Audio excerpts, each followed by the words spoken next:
The great moment is here. This is a quick brace. As simple as it looks, you got actually 7 parts to this that you got to be aware of. That arrow points forward, not towards the tail, but towards the nose. This brace actually has 6 angles, so your helpful friend with a coat hanger, have him cut the grass. Now we've got adhesive remover pads, the wiping pads. We have a very porous. This is not something you can just pick up at the drugstore. Probably not. Definitely not this. This is a human surgical bonding adhesive. It dries to a gum base rather than hard. And that is almost as important as the brace, because that's what we're going to do as long as the sun doesn't melt it. The kid's going to be getting treats. So as you do this, he doesn't dislike it. He's thinking more of the treats. Okay, bring the kid in. I hope I didn't miss anything.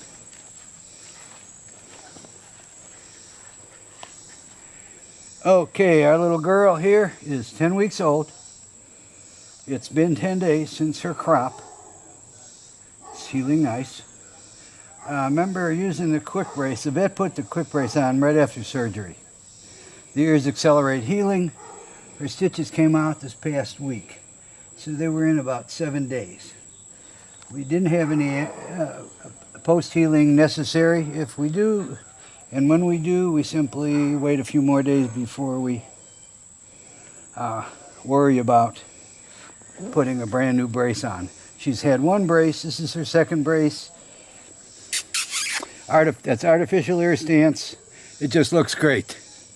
It means the crop was done right. The posting was done right. But now we've got to continue to help her. The first thing we've got to do is not put the adhesive on, but clean the ears up a bit. We're going to leave the old adhesive on.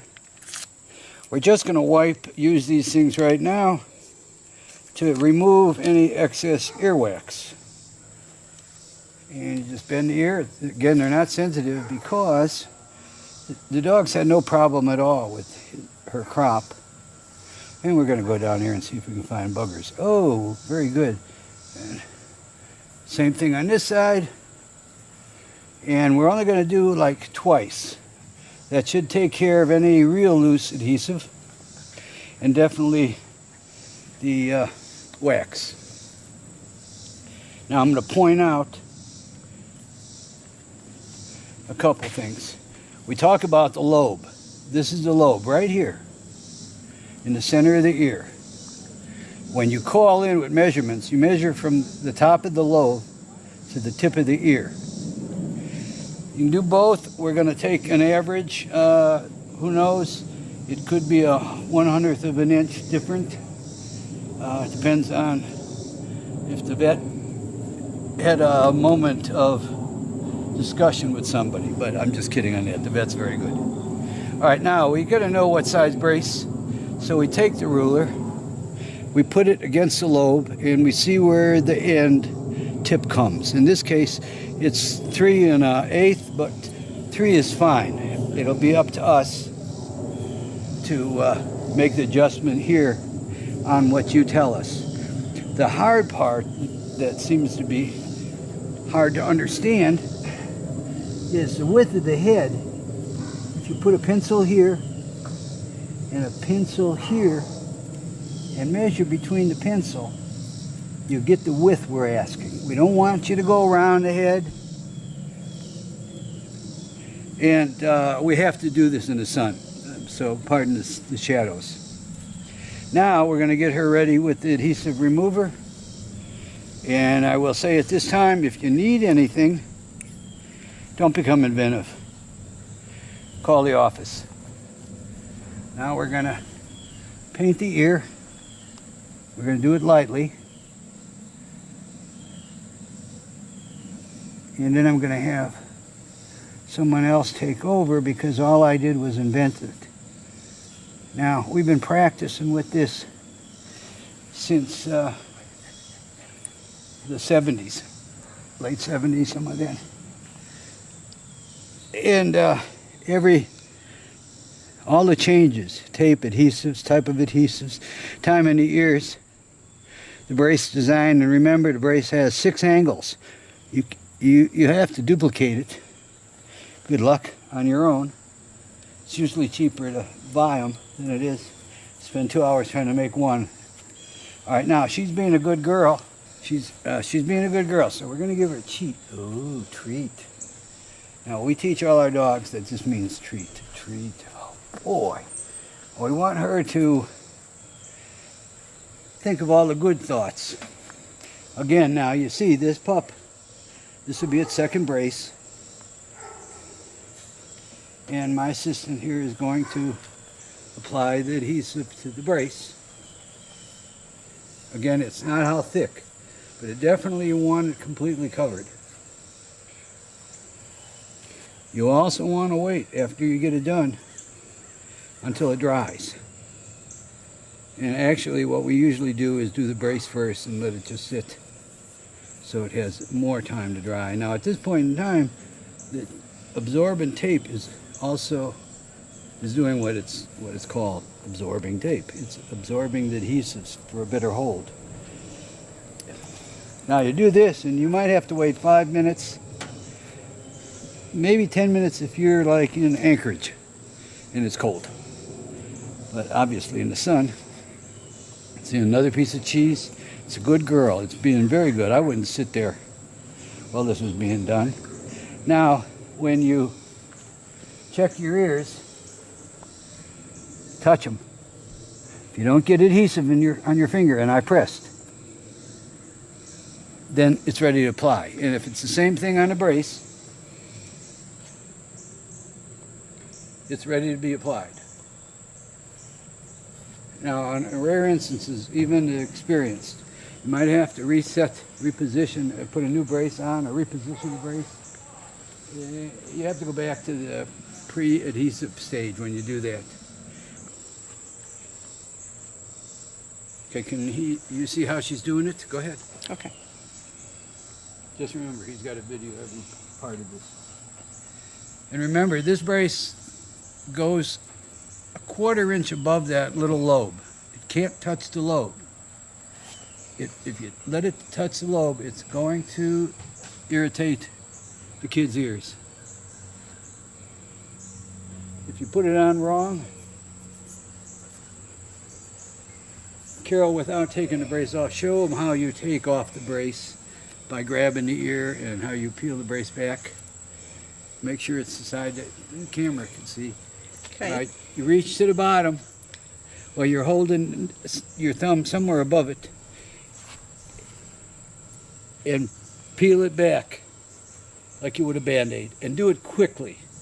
And that's all it takes. And of course, you're talking about 3 days, a week, maybe even 10 days. It depends on how good your dog is. But if your dog hasn't had a hassle about some of the strange things that they put on them after surgery, it should be no problem.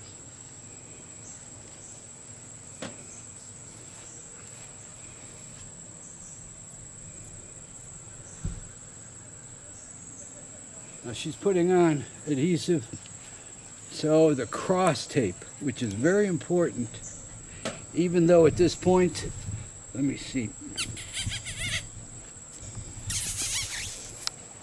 Even though it looks like she doesn't need them. Little one. Okay. She does need them. This cross tape is going to be put in so it holds the ears just like they are right now. With a little bit of a cone.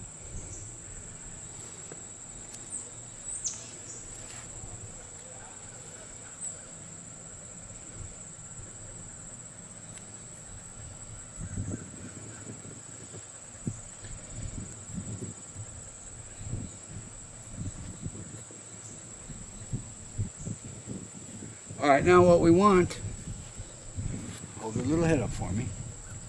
When she alerts, she's going to pull these, hold this, she's going to pull her ears up a bit. We want to see that after it's all done.